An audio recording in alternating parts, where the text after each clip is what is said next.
ارشاد فرمایا یا ایھا الذین آمنو، اے ایمان والو، لا تقولوا راعنا، تم راعنا نہ کہو، وقولوا انظرنا، اور تم انظرنا کہو، واسمعوا، اور پہلے ہی سے غور سے سنو۔ راعنا کے معنی ہے ہماری رعایت کیجیے، انظرنا کے معنی ہے ہم پر نظر کرم فرمائیے۔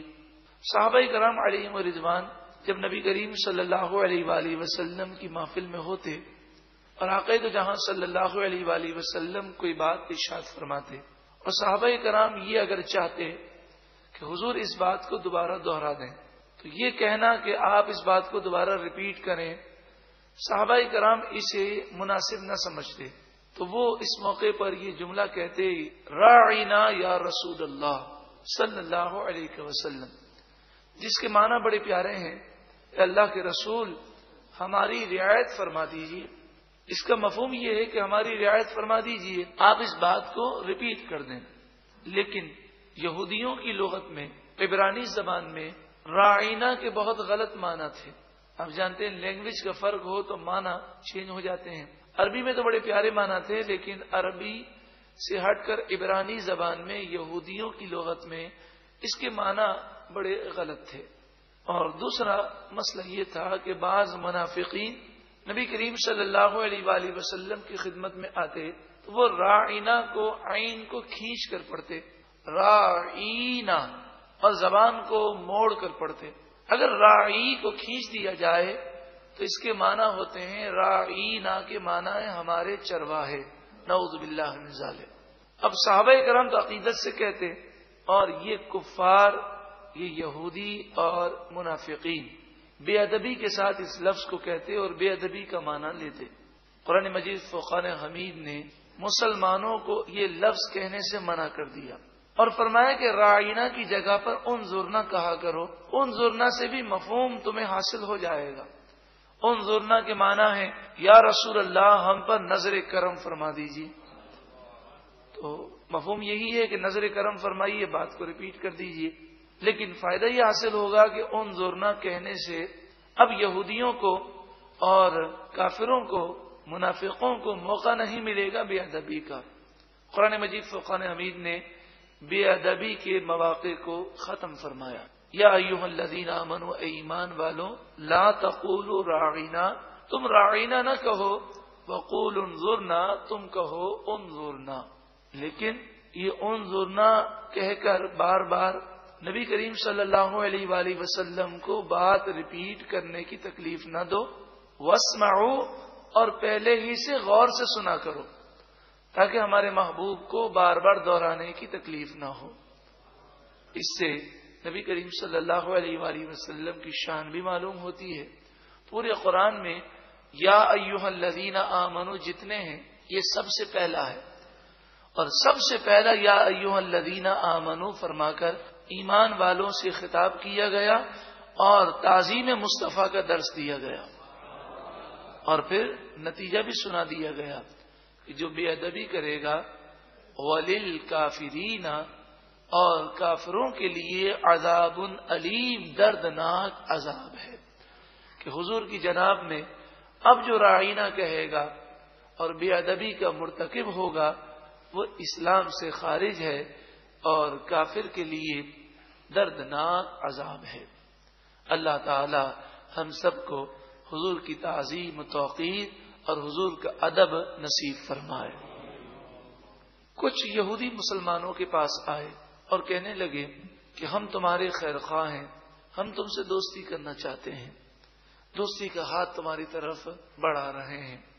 بعض مسلمان ان کے دھوکے میں آ گئے اور وہ انہیں دوست سمجھنے لگے، اور وہ یہ کہنے لگے کہ سارے یہودی برے نہیں ہیں، کچھ یہودی اچھے بھی ہوتے ہیں، سب کوئی دشمن اسلام نہیں ہے، ان سے دوستی کرنے میں اور ان سے مشورہ کرنے میں کوئی حرج نہیں۔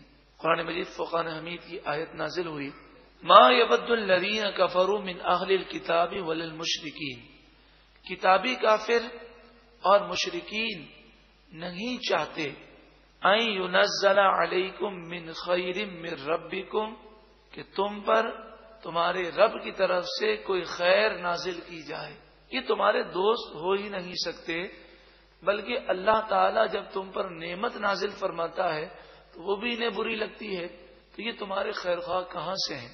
واللہ یختص برحمتہ من یشاء، اور اللہ اپنی رحمت سے خاص فرماتا ہے جسے چاہتا ہے۔ واللہ ذو الفضل العظیم، اور اللہ بڑے فضل والا ہے۔ اللہ تعالی ایسے لوگوں کی دوستی سے ہم سب کو محفوظ فرمائے۔ یہودیوں نے اعتراض کیا، قرآن مجید فرقان حمید میں کبھی کوئی حکم آتا ہے پھر وہ چینج ہو جاتا ہے۔ مثلا سورہ بقرہ آیت نمبر 219 میں فرمایا گیا یسألونک عن الخمر والمیسر، شراب اور جوئے کے بارے میں لوگ آپ سے پوچھتے ہیں، قل فیہما اسم کبیر، آپ فرما دیجئے کہ اس میں نقصان زیادہ ہے، ومنافع للناس، اور لوگوں کے لیے کچھ فائدہ بھی ہے، واسمہما اکبر من نفعہما، شراب اور جوئے کا نقصان ان کے نفع سے زیادہ ہے۔ اس آیت میں شراب اور جوئے کو حرام نہیں کہا گیا، بلکہ یہ کہا گیا کہ نقصان زیادہ ہے، تو بچو تو اچھی بات ہے۔ سورہ نساء آیت نمبر 43 میں یا ایھا الذین آمنوا لا تقربوا الصلاۃ وانتم سکارى، اے ایمان والو نشے کی حالت میں نماز کے قریب نہ جاؤ۔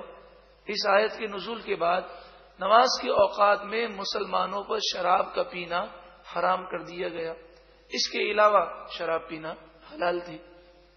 سورۃ المائدہ آیت نمبر 90 نازل ہوئی یا ایھا الذین آمنوا انما الخمر والمیسر والانصاب والازلام رجس من عمل الشیطان، شراب اور جوئے اور انصاب اور ازلام یعنی بتوں کو اور فال نکالنے کو، بدشگونی لینے کو شیطانی عمل قرار دیا گیا اور کہا یہ ناپاک ہے۔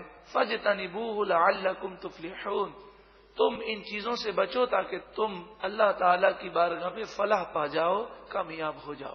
تو پہلے شراب حلال تھی، پھر کہا گیا نقصان زیادہ ہے، بچو تو اچھا ہے، پھر کہا گیا نماز کے اوقات میں بچو، پھر سورہ مائدہ کی آیت نازل ہوئی ہر صورت میں شراب سے بچنا ہے۔ اسی طرح سورہ بقرہ آیت نمبر 109 میں جہاد کی اجازت نہ دی گئی، اور سورہ توبہ آیت نمبر 5 میں جہاد کا حکم نازل کیا گیا۔ سورہ نساء آیت نمبر 15 میں زانی کی سزا عمر قید مقرر کی گئی کہ موت تک اسے قید کر دیا جائے، اور پھر سورہ نور آیت نمبر 2 میں غیر شادی شدہ زانی کی سزا 100 کوڑے مقرر کی گئی، اور حدیث متواترہ کی روشنی میں جو شادی شدہ زانی ہو اسے سنسار کرنے کی سزا مقرر کی گئی۔ سورہ بقرہ آیت نمبر 240 میں بیوہ کی عدت 1 سال مقرر کی گئی، اور پھر سورہ بقرہ آیت نمبر 234 میں بیوہ کی عدت 4 مہینے اور 10 دن مقرر کی گئی۔ اب دیکھیں سورہ بقرہ کی آیت نمبر 234 پہلے ہے، 240 بعد میں ہے، لیکن 234 بعد میں نازل ہوئی اور 240 پہلے نازل ہوئی۔ نبی کریم صلی اللہ علیہ وآلہ وسلم تو لوح محفوظ کی ترتیب کے مطابق قرآن پاک صحابہ کرام کو لکھواتے تھے۔ تو یہودیوں نے یہ اعتراض کیا کہ کبھی کوئی حکم نازل ہوتا ہے پھر یہ حکم چینج ہو جاتا ہے، اگر یہ اللہ کا کلام ہے تو اس میں یہ رد و بدل کیوں ہوتا ہے؟ قرآن مجید فرقان حمید نے ارشاد فرمایا ما ننسخ من آیت، جب ہم کوئی آیت منسوخ کر دیتے ہیں، او ننسیہا، یا وہ آیت ہم بھلا دیتے ہیں، نأتی بخیر منہا، ہم لے آتے ہیں اس سے بہتر آیت، او مثلہا، یا اس جیسی آیت۔ منسوخ ہونے کی حکمت بیان کی گئی۔ اب شرعی مسئلہ سماعت کر لیجئے، منسوخ کے معنی کیا ہے؟ منسوخ کے معنی یہ نہیں جو ہمارے عرف میں استعمال ہوتا ہے، بلکہ اسلامی شریعت میں اصول تفسیر میں منسوخ کے معنی یہ ہیں، اللہ تبارک و تعالی نے ایک حکم ایک مخصوص وقت کے لیے نازل فرمایا۔ مثلا کوئی حکم 1 سال کے لیے نازل کیا گیا، کوئی 10 سال کے لیے نازل کیا گیا، لیکن لوگوں کو یہ نہیں معلوم کہ یہ حکم کتنے عرصے کے لیے ہے۔ پھر جب دوسری آیت نازل ہوئی تو ہمیں پتا چلا کہ پہلا حکم یہ 5 سال کے لیے تھا، اب یہ دوسری آیت نازل ہو گئی، اب یہ حکم کا پیریڈ ختم ہو گیا، اب دوسرا حکم آ گیا۔ سوال یہ ہے کہ اللہ تعالیٰ نے کوئی حکم مخصوص وقت کے لیے کیوں نازل کیا؟ اس لیے کہ عرب کے لوگ پوری دنیا میں سب سے زیادہ بگڑے ہوئے تھے. راہ ہدایت پر اسلام بتدریج انہیں لایا. وہ شراب کے عادی تھے تو پہلے فرمایا گیا کہ نقصان زیادہ ہے، اس سے بچو تو اچھا ہے. پھر کچھ لوگوں نے شراب چھوڑ دی. پھر فرمایا گیا کہ نماز کے اوقات میں شراب مت پیو، تو اب نماز کے اوقات میں وہ شراب نہ پینے لگے، شراب سے بچنے لگے. پھر فرمایا گیا کہ اب شراب تم پر مکمل حرام کر دی گئی. اسی طرح عرب کے لوگوں میں رواج تھا کہ جب عورت شوہر مر جاتا تو اسے وہ ساری زندگی ایک گھر میں بند کر دیتے اور وہیں وہ مر جاتی. تو اسلام نے پہلے 1 سال کی عدت مقرر فرمائی اور پھر اس کے بعد 4 مہینے اور 10 دن کی عدت مقرر فرمائی. تو اس میں حکمتیں ہیں. رب العالمین خالق ہے، وہ جس حکم کو جس طرح چاہے وہ اس کی مرضی اور مشیت ہے. ما ننسخ من آیت، جس آیت کو منسوخ کر دیں. یہاں منسوخ کے معنی تو آپ سمجھ گئے کہ ایک حکم نازل کیا گیا تھا، اب دوسری آیت آ گئی اور پہلا حکم کا پیریڈ اب ختم ہو گیا، اب دوسرے حکم پر عمل کرنا ہے. او ننسیھا، یا ہم کسی آیت کو بھلا دیں. اس کے معنی کیا ہے؟ اس کے معنی یہ ہے کہ حدیث پاک میں آتا ہے نبی کریم صلی اللہ علیہ وآلہ وسلم نے فجر کی نماز ادا فرمائی. فجر کی نماز کے بعد صحابہ کرام آپس میں کچھ سرگوشیاں کر رہے تھے. آپ نے صحابہ کرام کو بلایا اور پوچھا کیا معاملہ ہے؟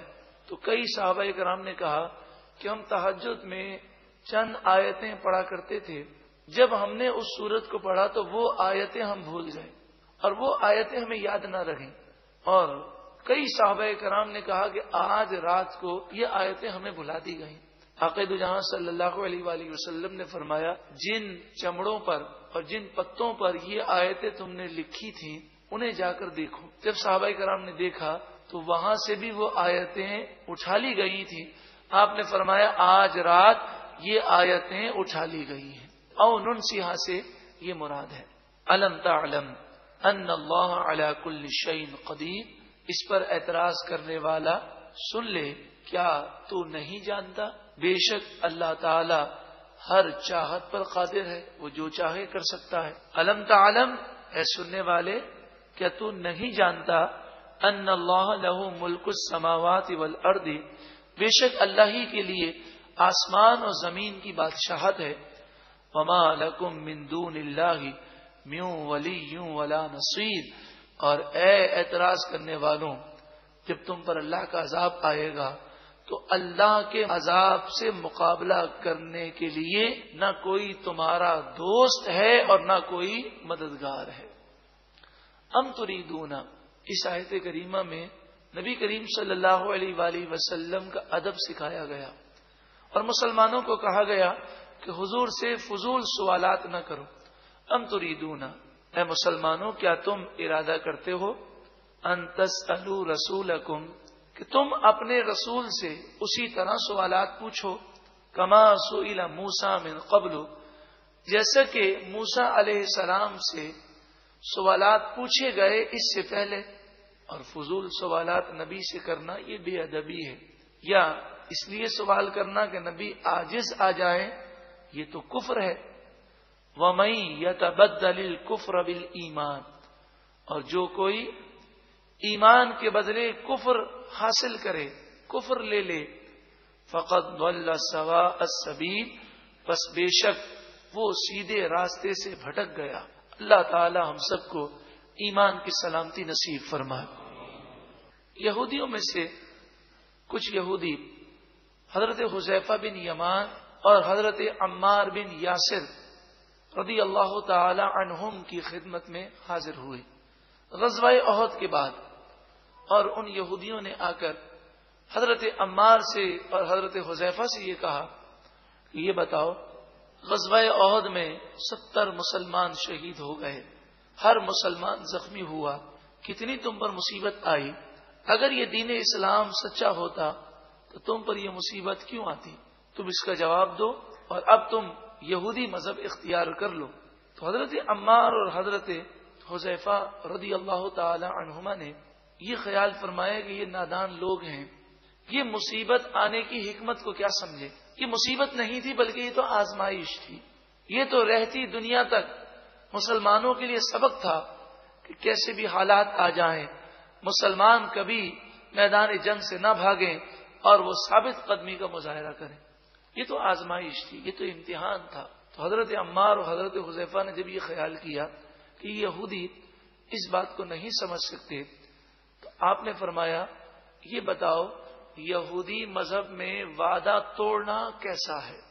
تو یہودیوں نے کہا بہت بری چیز ہے، کوئی عہد کر کے توڑ دے ہمارے نزدیک وہ جہنمی ہے، وہ تو بہت برا ہے. توریت میں یہ بات موجود ہے.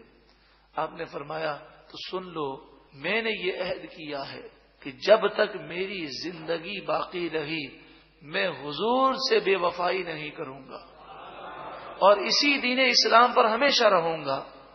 اپنا سا منہ لے کر روانہ ہو گئے یہودی، اور یہ جواب سن کر یہودی لاجواب ہو گئے. نبی کریم صلی اللہ علیہ وآلہ وسلم کی خدمت میں حضرت حذیفہ حضرت عمار پہنچے. آقا تو جہاں صلی اللہ علیہ وآلہ وسلم نے فرمایا کہ تم نے ایسا جواب دیا، یہ جواب اللہ کو بہت پسند آیا. کتنا پیارا جواب ہے کہ میں نے یہ عہد کیا ہے کہ کبھی بھی اپنے نبی سے بے وفائی نہیں کروں گا اور اسی دین اسلام پر ہمیشہ ثابت قدم رہوں گا. ود کثیر من اہل الکتاب، بہت سے کتابی چاہتے ہیں لو یردونکم من بعد ایمانکم کفارا، کہ ایمان لانے کے بعد بھی تمہیں کاش وہ کافر بنا دیں. وہ یہ چاہتے ہیں. تم یہ مت سمجھنا کہ تمہارے خیر خواہ ہیں.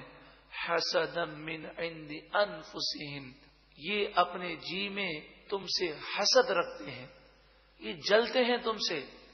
من بعد ما تبین لهم الحق، بعد اس کے کہ ان کے لیے حق واضح ہو گیا پھر بھی حسد رکھتے ہیں اور اسلام سے روکتے ہیں. فاعفو، پس تم درگزر کرو. واصفحو، اور چھوڑ دو. حتی یأتی اللہ بامری، یہاں تک کہ اللہ اپنا حکم لے آئے. اور پھر جہاد کا حکم آیا. غزوہ خیبر ہے، غزوہ بنی قریظہ ہے، غزوہ بنی ندیر ہے. یہ غزوے ہوئے اور نبی کریم صلی اللہ علیہ وآلہ وسلم نے یہودیوں کی طاقت کو توڑ کر رکھ دیا. ان اللہ علی کل شیء قدیر، بے شک اللہ تعالی ہر چاہت پر قادر ہے. یہ یہودی سازشیں کرتے ہیں، ان کی سازشوں سے بچنے کا طریقہ قرآن نے بیان کیا. وَأَقِيمُوا الصَّلَاةَ، اور نماز قائم رکھو. وَآتُوا الزَّكَاةَ، اور زکوٰۃ ادا کرو.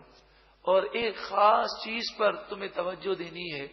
وَمَا تُقَدِّمُوا لِأَنفُسِكُم مِّن خَيْرٍ، جو تم نیکی اپنے لیے کرو گے اور آگے بھیجو گے. تَجِدُوهُ عِندَ اللَّهِ، اس نیکی کو تم اپنے رب کے پاس، اللہ کے پاس پاؤ گے. تو اس پر توجہ کرو کہ تم کون سی نیکی اللہ کی بارگاہ میں بھیج رہے ہو اور کیا گناہ تم اپنے نامہ اعمال میں لکھوا رہے ہو. ہمیں بھی توجہ کرنی چاہیے. صبح یا رات کو ذرا غور کریں کہ ہم نے آج سارے دن کیا نیکی اپنے لیے آگے بھیجی. ان اللہ بما تعملون بصیر، بے شک اللہ تعالی تمہارے کاموں کو دیکھ رہا ہے. وقالوا، اور یہودی بولے لن يدخل الجنت الا من کان ہودا او نصارا، یہودیوں نے کہا کہ صرف یہودی جنت میں جائے گا اور عیسائیوں نے کہا صرف عیسائی جنت میں جائے گا. تلک امانیہم، قرآن نے ان کا رد کیا اور فرمایا یہ ان کی من گھڑت باتیں ہیں. قل، اے محبوب آپ فرمائیے ہاتو برہانکم، لاؤ اپنی دلیل. ان کنتم صادقین، اگر تم سچے ہو. بلا، ہاں کیوں نہیں. قرآن نے اصول بیان کیا کہ جنتی کون ہے.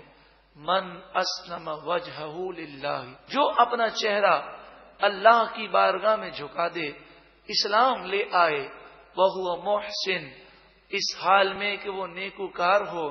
فلہ اجرہ عند ربہ، اس کے رب کے پاس اس کا اجر ہے.